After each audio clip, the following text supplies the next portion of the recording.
just as a matter of perspective. There have been different views on this subject held at different times in history, and many Christians today are only aware of one set of views, and that's what we want to examine. The principal concern of Christian eschatology has to do with the coming of Christ. And by this we do not mean His coming the first time, of which we read in the Gospels, but His coming at the end of the age, which is still anticipated by the vast majority of Christians. I say the vast majority of Christians because there are some few, very, very small minority, and I am not ranked among them, who believe that what Jesus spoke of when He spoke of His coming, what we usually call the second coming, was actually fulfilled. It has actually happened long ago. Obviously, those who hold this view do not have the same scenario in their mind related to the second coming of Christ that we do.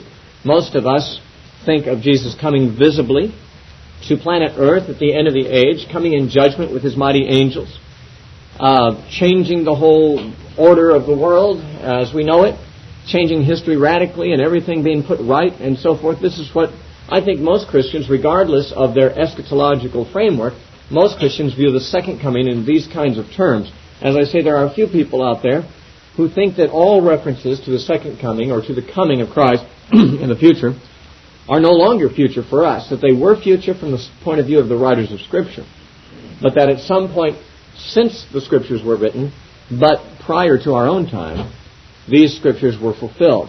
They do not believe, and they are not suggesting that Jesus visibly came to earth and did all the things that we usually associate with the second coming of Christ. They take the Scriptures on these subjects a little less literally than maybe some of us do, and apply it to some major hinge in history, some major turning point in history. And the most common view among those who take this position is that the destruction of Jerusalem in 70 A.D. was the second coming of Christ, the coming of Christ in judgment. Now, I personally do believe that 70 A.D. was very significant, and I believe there were many scriptural prophecies fulfilled by that event. I am not currently of the opinion that that is what was referred to, however, in all the passages about the second coming of Christ. There, as you will find, there are some of the passages in the Bible which many people apply to the second coming of Christ, which I do personally think would apply more naturally to the events of 70 A.D., but I simply have not come to the point in my own study of Scripture to accept the notion that what happened in 70 A.D. was the second coming of Christ and there will be no other. This is the view of some persons, but very, very few, and I don't think I can follow them in their interpretation. I still hold very much to the view that most Christians seem to have always held, and that is that the second coming of Christ will be visible and cataclysmic. It will change the whole world order. It'll change history forever. Sin will be put down. The devil will be dispensed with. And essentially we will have nothing else to worry about beyond that point, because we will be glorified at His coming. The dead will be raised. We will be raptured to meet the Lord. All of these things have historically been associated with the second coming of Christ, and for good reason. The Bible associates those things with the second coming of Christ. And so I'm going to, of course, proceed on the view that the vast majority of Christians, regardless of their other eschatological commitments, almost all Christians believe in a future, visible, physical second coming of Christ to this earth. When Jesus ascended from the Mount of Olives in Acts chapter 1, the disciples learned for the first time, it would appear, about the second coming of Christ. There are some statements Jesus made to His disciples while on earth about the coming of the Son of Man, and whether the disciples were to understand those as references to what we call the second coming of Christ or not is very disputable. The disciples, after all, right up until the time that Jesus was caught up into heaven before their eyes in Acts chapter 1, right up to that moment, they did not know that He was going away. In fact, just before He ascended, in Acts 1:6, they said, "Lord, will you at this time restore the kingdom to Israel?" They thought it was time to get down to business and setting up the kingdom such as the Jews expected. They didn't know Jesus was going to be leaving. And this was just before He left. They became aware that He was leaving at about the exact moment that He left. which means that they could hardly have had the view of a second coming of Christ prior to that, because we speak of the second coming of Christ as a return from where He is gone. He went to heaven in probably the year 30 A.D. and has not appeared since, not visibly, not physically. And so when we talk about the second coming of Christ, we do so from the frame of reference that we know that He went away and has, coming back is an issue. The disciples did not know He was going away, and therefore it can hardly be that they had a conviction about His second coming during the time that He spent on earth with them. However, when He ascended to heaven, we know, it says in Acts chapter 1, it says in verses 9 through 11, Acts 1, 9 through 11, "Now when He had spoken these things while they watched, He was taken up, and a cloud received Him out of their sight. And while they looked steadfastly toward heaven as He went up, behold, 2 men stood by them in white apparel, whom all agree were angels, who also said, 'Men of Galilee, why do you stand gazing up into heaven? This same Jesus, who was taken up from you into heaven, will so come in like manner as you saw Him go into heaven.'" This provides the first inkling, probably, to the disciples that there would be what we call a second coming. That Jesus, at the very time that they first realized He was going away and saw Him go away, it was announced to them by angels that He would eventually come back. That His coming would be in like manner as they had seen Him go. Most understand this fairly literally, that He will come back physically. He will come back visibly, just as He went away visibly and physically. And in fact, there are many who even believe when He returns, He'll return to the very same spot, the Mount of Olives. If you think the Scripture teaches this, you may be surprised how little there is to base that assumption on. It is assumed that He will return to the Mount of Olives based on the interpretation of a very questionable passage, not questionable in its truthfulness, but questionable as to its meaning in Zechariah 14, a very difficult chapter to interpret. But some believe that when Jesus returns, He will in fact come to the Mount of Olives, the very mountain from which He left. So this is the concept of the second coming of Christ that most of us hold, and that I personally believe the Scriptures give us occasion to hope for. It is the hope. It is called the blessed hope of the believer in Titus 2:13.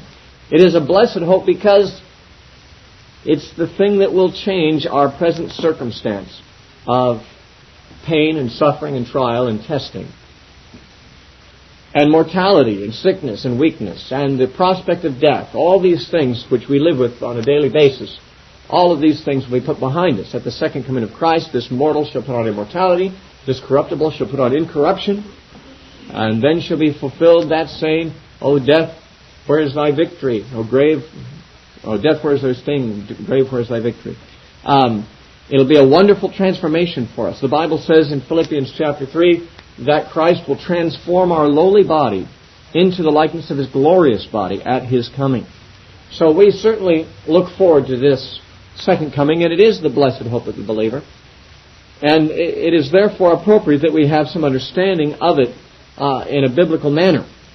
A few moments later. We hope that Jesus spoke in language that His disciples could understand, because it was His intention to not conceal things from them, but to reveal them to them. Remember, He said to them, the reason He spoke to the masses in parables, but explained all things privately to His disciples, is because to them, the disciples, it was given to know the mysteries of the kingdom of heaven, and to the multitudes it was not given to know. Jesus indicated His disciples were particularly privy to His secrets and His meanings. In fact, He said in the upper room, "I don't call you any more servants, but friends, because a servant doesn't know what his master is doing. But I have told you everything that the Father's revealed to me." So Jesus indicates that He was not keeping secrets or speaking in dark sayings to His disciples. And if He said to them, the Son of Man will come while some of you are still living, it's unlikely they would have had any concept of that meaning the second coming, as we think of it, because, as I said, the idea of Him coming a second time was absolutely superfluous. He was already here. Why should He have to come back? They didn't know He was going away. Therefore, it is important for us, when we read the Scriptures, to ask ourselves, how did Jesus expect His disciples to interpret His statements? not how did Jesus expect Christians living in the 20th century to interpret his statements. Because Jesus didn't even write these down and say to his disciples, preserve these things for people in the 20th century because they're going to need this. Jesus actually just spoke them to his disciples as if they were his audience, and his comments were directed toward them. And we can appreciate the fact that much of what he told the disciples has continuing relevance to all time for all disciples. But it still must have meant something to them. And whatever he meant, I believe, must have been in some sense intelligible to them. They might have not fully grasped it, of course, until later on, but it must have meant something. And so I want you to be aware that we will encounter expressions in the Bible, whether those occasions in the book of Revelation I mentioned to the 7 churches, or these times when Jesus speaks of this coming of the Son of Man as something that is more or less imminent, something that would happen in their time. Or let me show you something in the Old Testament to show you that the Old Testament writers set a precedent for the kind of language that Jesus used. Jesus, of course, was speaking in a Jewish society that was well schooled in biblical Old Testament language, usage, and figures of speech. If you look at Isaiah 19, verse 1,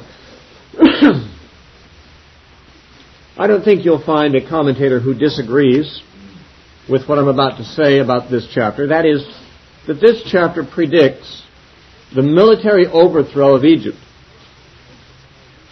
And the military force that overthrew Egypt in this connection was Assyria. When Isaiah wrote this, Assyria was conquering all the lands of the Middle East, even conquered the northern kingdom of Israel, and Egypt was conquered by Assyria also. This was predicted by Isaiah, and this is the chapter where he predicts it. We will not go into detail in the chapter, but let me simply show you what he says in verse 1. Isaiah 19:1. The burden against Egypt. Behold, the Lord rides on a swift cloud and will come into Egypt. We can read far enough right there. The Lord comes, riding on a swift cloud, and comes to Egypt. The actual fulfillment of this was not the second coming, nor even the first coming of the Lord. In fact, I don't know of any commentators who believe that God literally, visibly, and physically came to Egypt in the fulfillment of this. Rather, it's a figure of speech that speaks of God, of visitation, of judgment from God.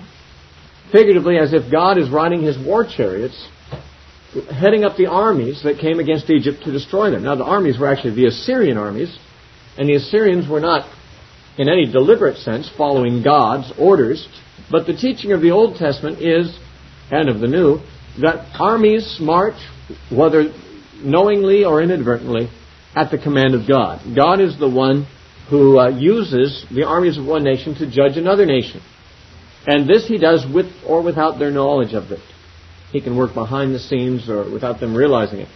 What is being taught here in this chapter in Isaiah is that God is sovereignly bringing the Assyrians as an attacking force to bring judgment on Egypt, whom God is angry with and believes is worthy of judgment.